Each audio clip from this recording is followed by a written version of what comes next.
Mga Ginoo, magiging ganap akong tapat sa inyo. Ilang buwan na ang nakalipas, nagsimula akong magdagdag ng isang kutsarita ng isang napakaibang sangkap sa aking umagang tsaa. At makalipas lamang ang 2 linggo, nakiusap na ang aking asawa na itigil ko na iyon. Hindi dahil nag-aalala siya sa aking kalusugan. Hindi ganoon. Ang sabi niya, sobrang dami ng energy mo, hindi ko na kayang sabayan. Sa sandaling iyon, napagtanto ko na hindi sinasadya ay may nadiskubre akong bagay na tunay na kakaiba. Isang bagay na dapat malaman ng bawat lalaki na lampas 60 taong gulang na. Ako si Dr. Majid Kera, isang espesyalista sa kalusugan ng kalalakihan at isang urologist na may higit 30 taong karanasan. Sa lahat ng mga taong iyon, tinulungan ko ang mga lalaki na maibalik ang kanilang lakas, kumpiyansa at kakayahang gumalaw ng maayos sa buhay ng walang tabletas, kemikal o mga pangakong walang katotohanan. Sa loob ng mga dekada ng aking pagsasanay, paulit-ulit kong napatunayan ang isang bagay. Ang pagtanda mismo ay hindi ang pumapatay sa pagiging lalaki o sa sigla ng katawan. Ang tunay na kalaban ay ang pagpapabaya natin sa ating sarili. Iyan ang malaking kabalintunaan. Karamihan sa mga lalaki ay naniniwalang hindi na maiiwasan ang paghina ng katawan. Tinatanggap na lang nila ang pagod, kawalan ng motibasyon, at mabibigat na umaga bilang bagong normal sa kanilang buhay. Ngunit nang magsimula akong haluin ng isang kutsarita sa aking tsaa, parang biglang nagising ang aking katawan na parang ako'y 25 taong gulang muli. Ang maliit na kilos na iyon ay tila nagbukas ng isang biolohikal na switch sa loob ng aking katawan na akala ko noon ay tuluyan ko nang nawala.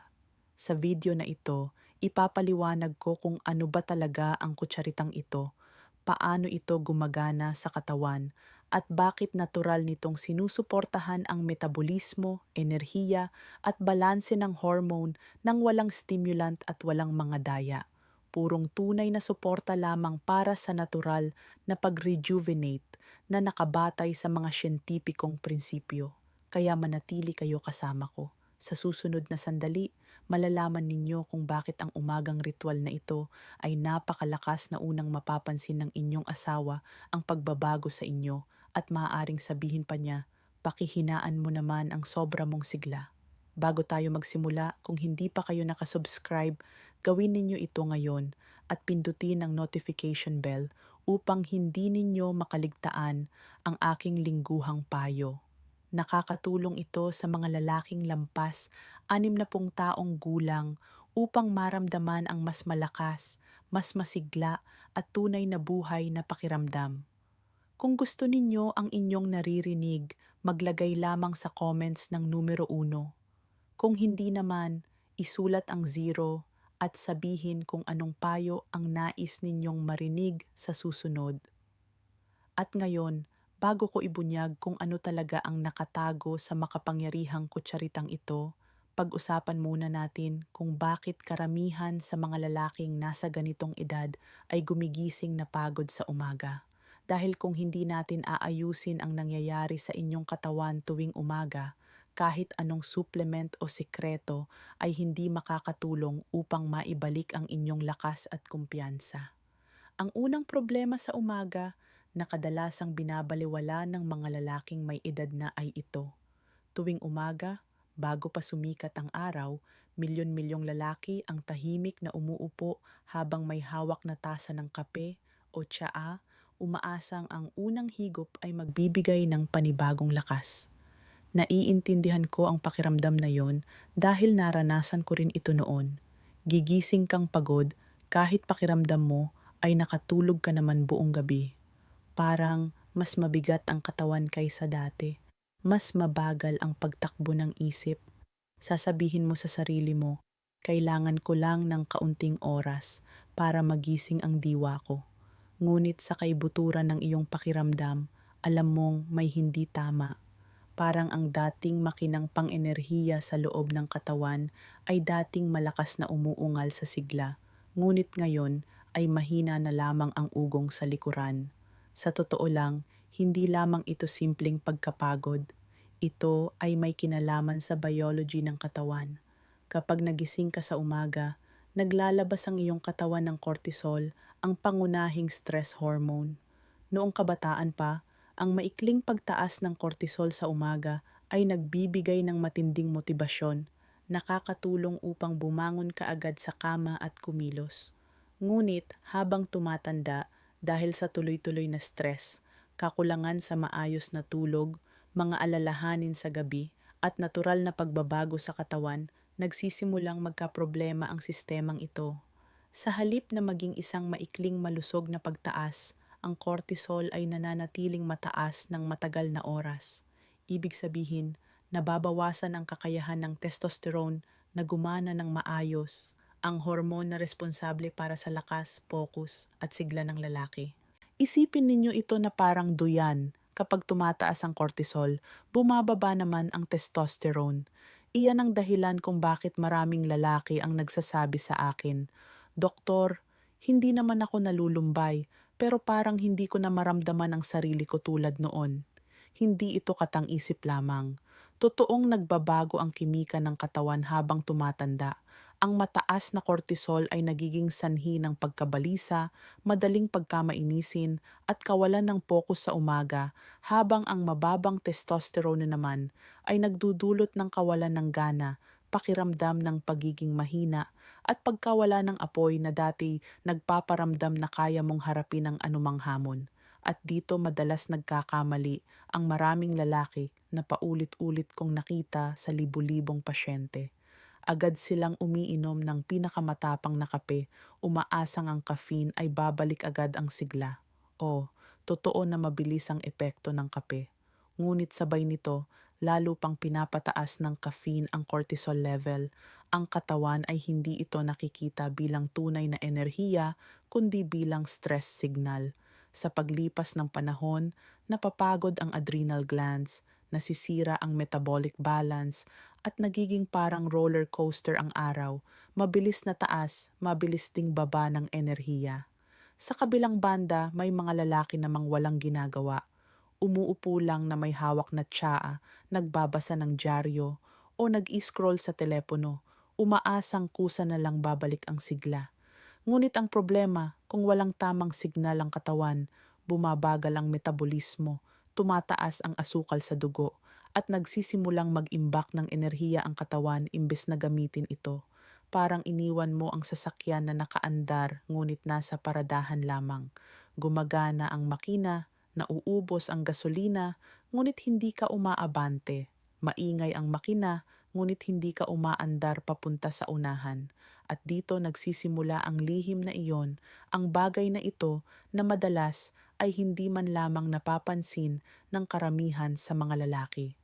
Ang umaga ay isang napakahalagang sandali kung saan ang iyong katawan ay mas sensitibo sa anumang uri ng signal. Sa katunayan, ang unang 30 minuto pagkatapos mong magising ay parang mga biolohikal na gear na nagsisimulang umandar. Kung ano ang gagawin mo o hindi gagawin sa panahong ito ay makakaapekto sa direksyon ng iyong hormonal na ritmo sa buong araw. Maaari mong gabayan ang iyong katawan na magtrabaho ng maayos kasama mo o hindi mo namamalayan na maitulak ito sa pababang spiral ng stress, pagod at hormonal imbalance. Naalala ko ang isa kong pasyente na dating piloto na nagngangalang Jack. Dumating siya sa akin na talagang bigo at pagod sa buhay. "Doktor," sabi niya, "maaga naman akong natutulog, naglalakad ako tuwing umaga, pero pakiramdam ko pa rin ay ubos na ubos ang lakas ko pagsapit ng tanghali." Pinagawa namin siya ng laboratory tests. Lumabas na sobrang taas ng kanyang cortisol level habang ang testosterone niya ay nasa pinakamababang antas. Hindi siya tamad. Hindi rin siya may sakit. Ang totoo, ang kanyang katawan ay tuwing umaga ay automatikong pumapasok sa stress mode. Nang baguhin namin ang kanyang umagang rutina, kahit isang simpleng pagbabago lamang, makalipas ang ilang linggo ay tila nabuhay muli siya. Nabawi niya ang enerhiya, sigla, at malinaw na pag-iisip. Siya mismo ang nagsabi na para bang iyon na ang kanyang tunay na paggising sa buhay. Kaya napakahalaga ng iyong umagang tsaa kaysa sa iyong inaakala. Ang anumang idinadagdag mo rito ay hindi lamang tungkol sa lasa o nakasanayan na. Ito ay isang uri ng mensahe na ipinapadala mo sa iyong katawan sa unang higop pa lamang. Ang mensaheng iyon ang nagtatakda kung ano ang mararamdaman mo sa susunod na 16 na oras. Kung kaya mong pakalmahin ang cortisol habang marahang pinapagana ang metabolismo, maibabalik mo ang balanse. Ang balanseng iyon na maraming lalaki ang unti-unting nawawala sa loob ng maraming taon nang hindi man lamang nila napapansin. At dito nagsisimula ang tunay na kakaibang bahagi. Ang sikreto ay hindi ang tuluyang pag-iwas sa caffeine o ang pag-inom ng mas maraming tsaa. Ang pinakamahalaga ay kung ano ang mismong idinadagdag mo sa tasa. Isang kutsarita lamang ng tamang sangkap ang maaaring mag-activate ng panloob na switch ng iyong katawan na magpapalit sa karaniwang inaantok na umaga tungo sa isang estado ng tuloy-tuloy na enerhiya, mahinahong konsentrasyon at panibagong lakas ng panlalaki. Kaya pag-usapan natin kung ano ba talaga ang sangkap na iyon at bakit kaya nitong buhayin hindi lamang ang iyong umaga, kundi pati ang iyong panlalaking sigla. Pangalawa, ang lakas ng umagang ritual. Kapag nakikipag-usap ako sa mga lalaking lampas 60 taong gulang, madalas kong tinatanong ang isang simpleng tanong, paano ninyo sinisimulan ang inyong umaga? Karamihan sa kanila ay nagkikibit-balikat at sasabihin, basta umiinom lang ako ng kape, nagbabasa ng balita at umaasa na magiging maayos ang araw. Hindi nila alam na ang unang minuto pagkatapos magising ay isa sa pinakamakapangyarihang pagkakataon na ibinibigay ng sariling katawan. Ang umaga ay hindi lamang oras para magising. Ito ay parang biological control center ng katawan. Ang mga signal na ipinapadala mo sa iyong organismo sa loob ng unang 30 minuto matapos magising ay may malaking epekto sa kilos ng iyong mga hormone, metabolismo at antas ng enerhiya hanggang gabi. Ang totoo, maraming lalaki ang hindi sinasadyang nagpapadala ng maling signal sa katawan kahit hindi nila ito alam. Noong ako mismo ay napagtanto ito, nagbago ang lahat. Sa loob ng maraming taon, namuhay ako sa parehong routine.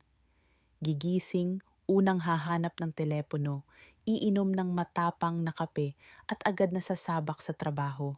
Gumagana ako pero hindi ako tunay na umuunlad. Hindi ako tamad pero hindi ko rin maramdaman na talagang buhay na buhay ako. Isang umaga, sinubukan kong gawin sa sarili ko ang karaniwang payo na ibinibigay ko sa aking mga pasyente. Ang simula ng araw ng may kamalayan at atensyon. Pinalitan ko ang magulong simula ng araw ng isang mas payapang ritual at doon nangyari ang isang bagay na kapansin-pansin. Parang nagkaroon ng ibang kulay ang buong araw. Ang enerhiya ay hindi na parang naglalakbay pataas at pababa. Naging mas tuloy-tuloy, mas kalmado, at mas may kumpiyansa. Naging malinaw ang aking pag-iisip, nawala ang bigat ng stress sa dibdib at sa unang pagkakataon sa mahabang panahon ay naramdaman ko ang tunay na panloob na balanse ng katawan. Iyan ang tunay na lakas ng umagang ritual. Hindi lamang kung ano ang iyong iniinom ang mahalaga, kundi kung anong mensahe ang ipinapadala mo sa iyong katawan sa pamamagitan ng iyong mga kilos. Kapag sinisimulan mo ang umaga ng may kamalayan at may tamang natural na sangkap, tumutugon ang iyong katawan.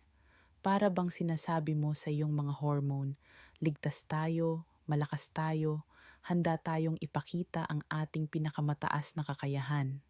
Ang simpleng ngunit makapangyarihang mensaheng ito ay nakakatulong na pababain ang antas ng cortisol, mapanatili ang tamang level ng asukal sa dugo, at natural na mapataas ang testosterone at dopamine, ang mga kemikal sa utak na nagbibigay ng enerhiya, saya, at motibasyon. Parang pinapagana mo ang isang biolohikal na switch na nagsasabing, ako ang may kontrol sa aking araw ngayon. Nagsisimula ang tunay na mahika kapag ang mensaheng ito ay naging isang ugali. Nakita ko kung paano nagbabago ang mga lalaki sa aking harapan basta't ginagawa nilang isang paraan ng pag-aalaga sa sarili ang unang tasa ng kanilang araw, hindi bilang pinagmumulan ng pagkabalisa dahil sa caffeine. Isipin ninyo ito. Sa halip na agad na abutin ng kape, umupo muna sa tahimik na lugar, huminga ng malalim at magdagdag ng isang kutsarita ng espesyal na sangkap sa iyong tsaa. Panoorin kung paano dahan-dahang tumataas ang singaw mula sa tasa. Inumin ang unang mabagal na higop at maramdaman na parang may ipinapadalang mensahe sa iyong katawan, ang mensahe ng tahimik na lakas. Sa loob lamang ng ilang minuto, maaari mo nang maramdaman ang pagbabago, enerhiya na walang pagkabalisa, sigla na walang kaguluhan, at focus na walang ulap sa isip. Nakita ko kung paano nakatulong ang ritual na ito sa mga lalaking halos nawawalan na ng pag-asa na maramdaman muli ang kanilang kabataan. Pagkaraan ng ilang linggo, babalik sila sa akin at sasabihing, "Doktor, hindi ko alam kung ano ang nangyayari, pero mas malinaw ang isip ko, mas magaan ang pakiramdam ko, at mas buhay ako kaysa sa nakaraang mga taon." At hindi ito himala. Ito ay simpleng tamang paggana ng pisyolohiya ng katawan. Ang mismong pagbuo ng isang ritual ay nakakatulong upang mapabuti ang chemistry ng utak. Binabawasan nito ang pamamaga, pinapatatag ang tibok ng puso, at inihahanda ang metabolismo upang magsunog ng enerhiya imbes na mag-imbak nito. Iyan ang pagkakaiba ng basta-basta na lamang tumutugon sa araw at ng tunay na pagkontrol sa iyong araw. At may isang bagay pa na madalas nakakaligtaan ng karamihan sa mga lalaki. Ang ritual mismo ay nagiging kapanapanabik sa paraang malusog. Kapag nagsimulang makilala ng iyong katawan ang umagang katahimikan, unti-unti itong naghahangad muli nito. Gigising ka na may pag-asam sa sandaling iyon, hindi dahil sa caffeine, kundi dahil nararamdaman mong bumabalik ka sa iyong sarili. Para bang tumitigil ka sa pakikipaglaban sa pagod at sa halip ay nagsisimulang pakainin ang iyong sariling sigla sa buhay. Kaya sinasabi ko sa bawat lalaking lampas 60 taong gulang, ang una mong tasa sa umaga ay maaaring magbigay sigla sa iyo o maaari ring unti-unting magpahina sa iyo. Nasa iyong kamay ang pagpili. Ang ritual ay parang restart button na matagal nang hinihintay ng iyong katawan. At ang pinakakamanghamanghang bagay dito ay hindi ito nangangailangan ng malalaking pagbabago sa buhay. Nagsisimula ang lahat sa isang maingat at may kamalayang hakbang lamang sa mismong kutsarita na pag-uusapan natin ngayon. Dahil ang anumang ilalagay mo at hahaluin sa iyong tasa ay maaaring maging spark na muling bubuhay sa lahat ng inaakala mong inagaw na ng edad sa iyong katawan. Ikatlo, ang unang kutsarita, ang pulbos ng ugat ng maka. Noong una kong marinig ang tungkol sa ugat ng maka, aaminin ko, ako ay nag-alinlangan. Ilang taon ko nang pinag-aaralan ng hormones, metabolismo, at kalusugan ng panlalaking katawan.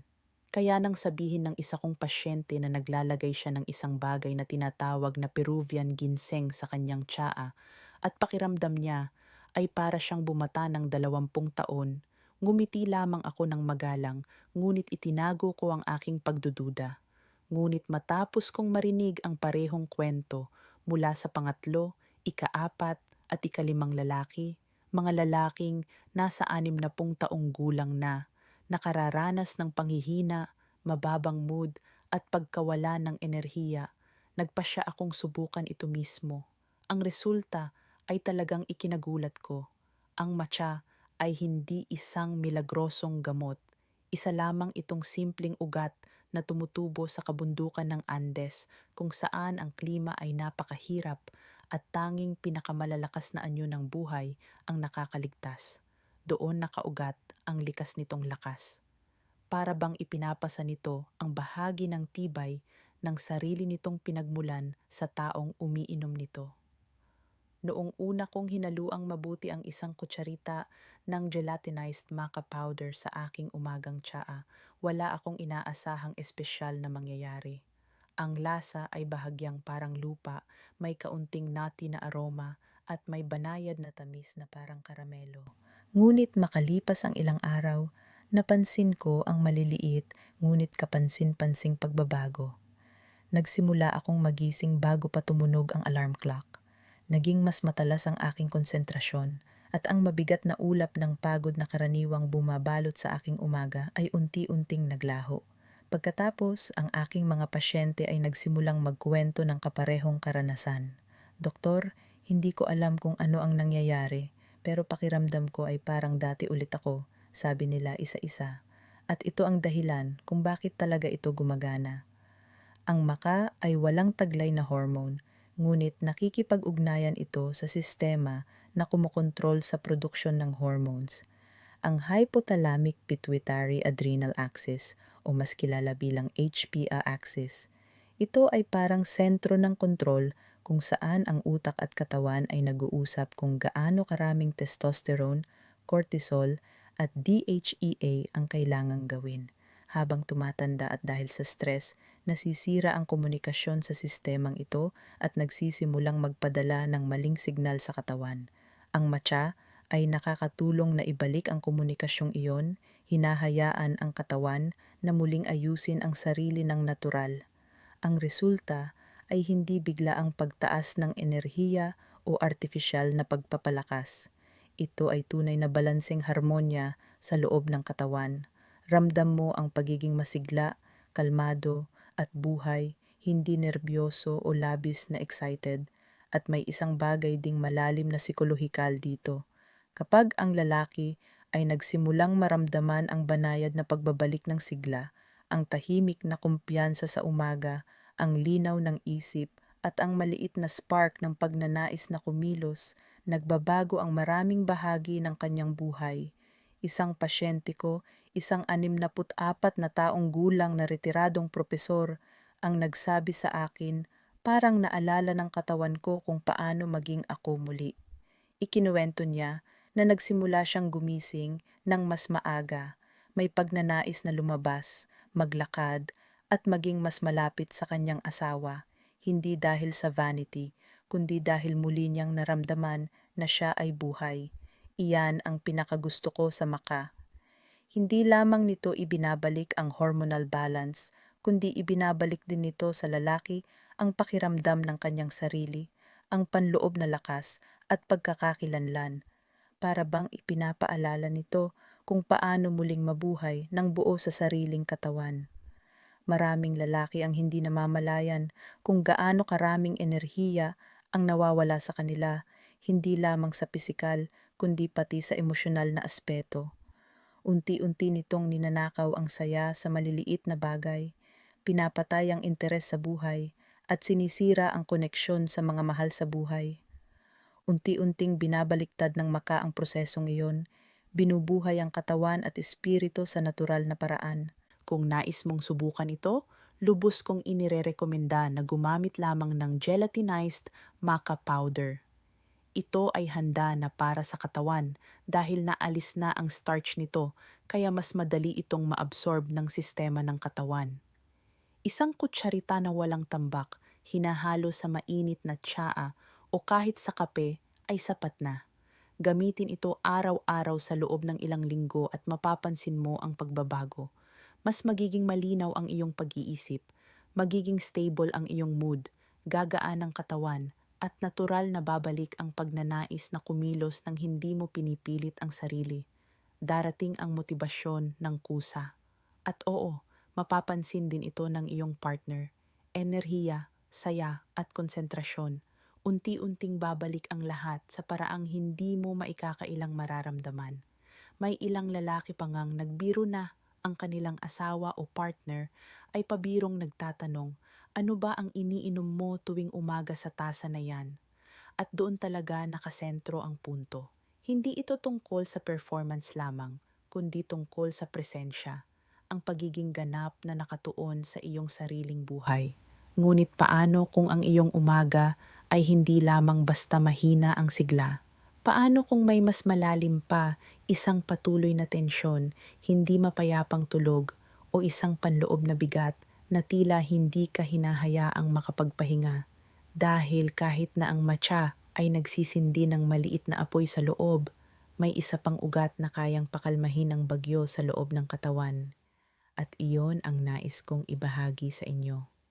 Ikaapat, ang pangalawang kutsarita, ang pulbos ng ugat ng ashwagandha. Kung ang matcha ay parang spark na nagpapaliyab ng panloob na apoy, ang ashwagandha naman ay ang katahimikang sumusuporta sa apoy na iyon. Nakilala ko ito maraming taon na ang nakalipas habang pinag-aaralan ko ang Ayurvedic medicine. Ngunit tunay ko lamang na naunawaan ang lakas ng ashwagandha nang simulan ko itong gamitin sa aking sarili. Noong panahong iyon, pakiramdam ko ay parang pinigana ako hanggang sa dulo ng aking lakas. Sa pagitan ng klinikal na trabaho, pananaliksik at mga responsibilidad sa pamilya, parang hindi na kayang dalhin ng aking katawan ang lahat. Naging mababaw ang tulog ko, nagiging balisa ang isip, at ang pasensya na lagi kong ipinagmamalaki ay unti-unting nauubos. Doon ko naalala ang sinaunang halamang ito. Ang pangalan nito ay nangangahulugang lakas ng kabayo. At talagang akmang-akma ang paglalarawang iyon. Ang ashwagandha ay hindi kumikilos ng biglaan tulad ng caffeine na maaaring mag-overstimulate sa katawan. Sa halip, dahan-dahan nitong ibinabalik ang balanseng nasira ng stress. Noong una kong sinimulang magdagdag ng isang kutsarita nito sa aking umagang tsaa, naramdaman ko ang isang bagay na matagal ko nang hindi nararamdaman, tunay na kapayapaan. Hindi ito antok, hindi rin kawalan ng gana o kawalang interes sa buhay. Ito ay parang malalim na pagpapahinga ng nervous system na para bang sa wakas ay nakahinga ng maluwag ang katawan. Hindi ito agad-agad na himala. Ngunit isang araw, mapapansin mo na lang na tumigil ka na sa pakikipaglaban sa sarili mong katawan. Maraming lalaking lampas 60 taong gulang ang hindi namamalayan kung gaano karaming lakas ang unti-unting ninanakaw ng chronic stress sa kanilang katawan. Iniisip nila na ang pagkapagod at pagiging iritable ay natural na bahagi na ng pagtanda. Ngunit sa pisyolohikal na pananaw, mas simple ang paliwanag. Ang tuloy-tuloy na tensyon ay nagpapanatili ng mataas na antas ng cortisol sa loob ng mahabang panahon, at habang tumataas ang cortisol, bumababa naman ang testosterone. Ang katawan ay unti-unting humihinto sa maayos na pag-recover at nagsisimulang humina ng dahan-dahan. Dahil dito, nawawala ang enerhiya, naaapektuhan ang kalidad ng tulog, at unti-unting nababawasan ang kumpiyansa sa sarili. Ang henyo ng ashwagandha ay nasa kakayahan nitong putulin ang paulit-ulit na siklong ito. Para bang binubulong nito sa iyong katawan, ligtas ka, huminahon ka, at sa sandaling maunawaan ito ng katawan, nagsisimula ang proseso ng natural na paggaling. Isang pasyente ko na si Richard, isang retiradong engineer na nasa halos 70 taong gulang na, ang minsang nagsabi sa akin, ang ashwagandha ay parang pinatigil ang panginginig ng aking isip. Hindi man ako biglang nagkaroon ng sobrang lakas, pero hindi ko na rin nasasayang ang enerhiya ko sa walang kabuluhang pag-aalala. At ito talaga ang nangyayari. Kapag tumigil ang katawan sa paggasta ng enerhiya para sa panloob na stress, nagsisimula itong gamitin ang lakas nito sa mga bagay na talagang mahalaga. Ang pagre-repair ng katawan, pag-iisip ng malinaw, paggalaw ng mas maayos, at pamumuhay ng mas buo. Ang epekto ng ashwagandha ay hindi lamang sa mood. Ipinapakita ng mga pag-aaral na nakakatulong ito upang mapababa ang presyo ng dugo, mapabuti ang kalidad ng tulog, at mapabilis ang recovery ng mga kalamnan. Ngunit higit sa lahat, humahanga ako sa kakayahan nitong ibalik ang emosyonal na balanse. Ang mga lalaking matagal nang nabubuhay sa iritasyon, pagkabalisa, at pagod ay biglang nagiging mas kalmado, mas nakapokus, mas matiyaga, hindi lamang sa ibang tao, kundi pati sa kanilang sarili. Ang kanilang mga asawa ang unang nakakapansin ng pagbabago. May ilang babaeng pasyente pa nga ang pabirong nagsabi, Doktor, hindi ko alam kung ano ang ibinigay ninyo sa kanya, pero parang ibang tao na ang asawa ko. Ang lasa ng ashwagandha ay medyo parang lupa, bahagyang mapait at may mayamang lalim ng aroma. Gusto kong ihalo ito sa maanghang na tsaa na may luya, turmeric at kaunting pulot. Hindi naman kailangang maging perpekto ang lasa. Ang mahalaga ay lagi nitong ipapaalala sa'yo na may ginagawa kang mabuti para sa iyong sarili. Madalas kong sinasabi sa aking mga pasyente, ang bawat higop ay maliit na pagkontra sa stress. Binabalik mo ang kontrol sa kaguluhan ng modernong buhay. Isang mahinahong paghinga sa bawat pagkakataon. Bigyan ninyo ito ng 2 hanggang 3 linggo at mararamdaman ninyo ang pagkakaiba. Ang gabi ay magiging mas tahimik at mas malalim ang pahinga, habang ang umaga ay magiging mas magaan. Magsisimula kang gumising, hindi lang basta nakapagpahinga, kundi talagang muling nabuhay ang pakiramdam. Habang nagiging stable ang cortisol level, unti-unting babalik sa natural na ritmo ang testosterone. Hindi lamang ito mararamdaman sa enerhiya, kundi pati sa kumpiyansa, sa paraan mo ng pagtugon sa stress, sa pagharap sa pressure, at sa pagdaan sa araw, nang mas magaan at malinaw ang isip. Ngunit paano kung ang iyong pangunahing problema ay hindi stress, kundi ang mabagal at halos hindi napapansing pagkapagod, ang hindi napapansing pagdagdag ng timbang sa bahagi ng tiyan, ang biglaang pananabik sa matatamis na pagkain, ang pagkawala ng sigla pagkatapos mananghalian, at ang pakiramdam na nawawala ang pokus ng isip.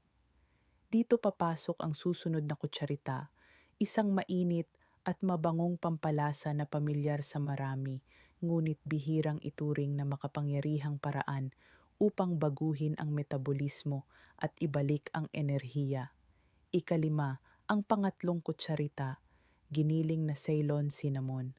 Kung may isang sangkap na talagang ikinagulat ko sa lakas nito, iyon ay ang cinnamon. Hindi ang murang brown powder na karaniwan nating inilalagay sa tinapay o oatmeal, kundi ang tunay na Ceylon cinnamon. Noong unang panahon, ang pampalasang ito ay tanging para lamang sa mga hari. Naaalala ko pa ang umagang iyon nang una kong iwiwisik ang isang kutsarita nito sa aking tasa. Ang aroma pa lamang ay nagpahinto na sa akin, mainit, matamis, at parang nakakaaliw, parang alaala ng kabataan.